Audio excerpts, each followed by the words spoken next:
This door just won't shut properly. Every time, no matter what I do, it just keeps pushing open.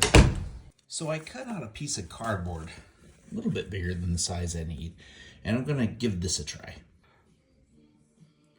Unscrew all of the screws that are in there, these three.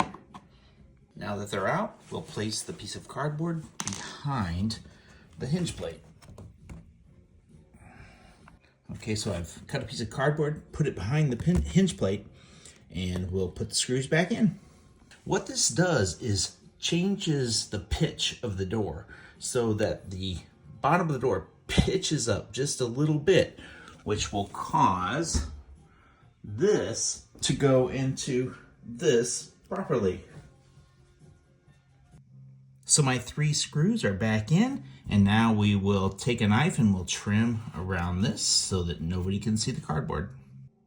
And there it is with all of the cardboard trimmed. Looks just like before. And now for the test.